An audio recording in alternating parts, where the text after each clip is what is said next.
இப்போ எனக்கு முக்கியமான ஒரு கொஸ்டின் இருக்குது. ஸோ நமக்கு தெரிஞ்ச நிறைய ஸ்டூடெண்ட்ஸ் பார்த்தீங்கன்னா வந்து இப்போ காலேஜ் தான் படிச்சுட்டு இருக்காங்க. அண்ட் காலேஜ் மட்டும் இல்லாமல் நிறைய பேர் பார்த்தீங்கன்னா வந்து ரொம்ப சின்ன வயசுலேயே வந்து ஃப்ரீலான்சிங் பண்ணுறாங்க. ஒரு சில பார்த்தீங்கன்னா இ-காமர்ஸ் பண்ணிக்கிட்டு இருக்காங்க. ஸோ பிலோ 18 இயர்ஸ் இருக்கவங்களும் ஜிஎஸ்டி டேக்ஸ் எல்லாம் ஃபைல் பண்ணணுமா? ஃப்ரீலான்சிங்கும் அதுக்கப்புறம் வந்து இ-காமர்ஸும் செப்பரேட். ஃப்ரீலான்சிங் பண்ணுறவங்களுக்கு வந்து சர்வீஸ் பிஸ்னஸ் மாதிரி அது ஓகேங்களா. அது வந்து 20 lakhs மேலே கிராஸ் பண்ணால் அவங்களுக்கு வந்து ஜிஎஸ்டி எலிஜிபிள் ஆவாங்க. 20 lakhsக்குள்ளே இருந்தால் ஐடி மட்டும் ஃபைல் பண்ணிட்டு போகணும்.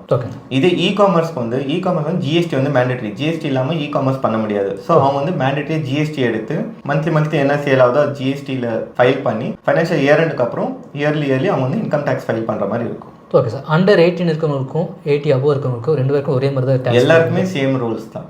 சப்போஸ் நீங்கள் பிஸ்னஸ் பண்ணிங்கன்னா அது சேம் ரூல். ப்ளஸ் வந்து ஃப்ரீலான்சிங் பண்ணாலுமே நீங்கள் வந்து அது இன்கம் டேக்ஸில் கணக்கு காமிச்சு ஃபைல் பண்ணியே ஆகணும். இப்போ ரீசெண்டாக பார்த்தீங்கன்னா நம்ம சோஷியல் மீடியாவில் பார்த்தீங்கன்னா ஒரு 11 years பையன் வந்து இ-காமர்ஸ் பிஸ்னஸ் பண்ணுறாங்க.